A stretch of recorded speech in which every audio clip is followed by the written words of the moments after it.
Okay, let's talk about a word you probably think you know inside and out. Fertile. We talk about fertile land, a fertile imagination. Seems pretty simple. But it turns out this everyday word is hiding a really cool secret, one that tells us something fascinating about how language actually works. So here's the definition we all learn, right? Fertile just means able to produce a lot of new stuff, whether that's plants or baby animals or even just great ideas.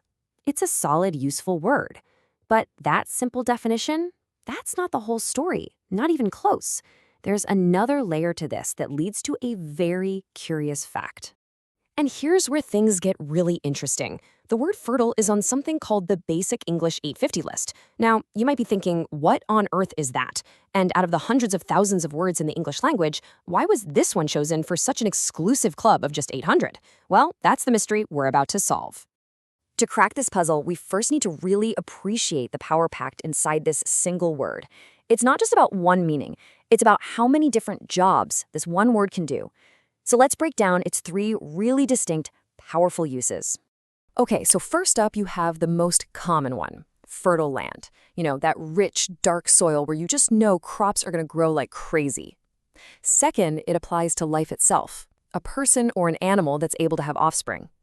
And third, and this is where it gets really cool, it makes this huge leap from the physical world right into our minds to describe a fertile imagination, one that's just constantly churning out new creative ideas.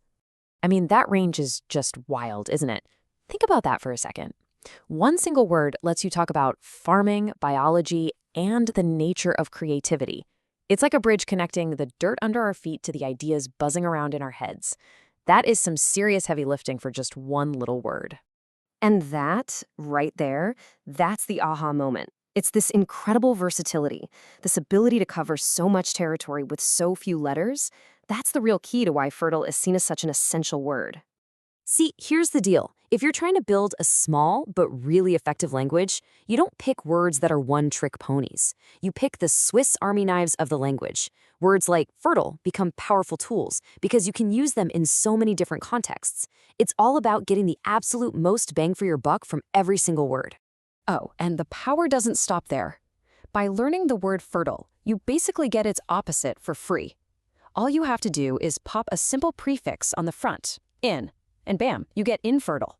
So learning one core idea actually gives you two words. It's just incredibly efficient. And this idea just keeps branching out.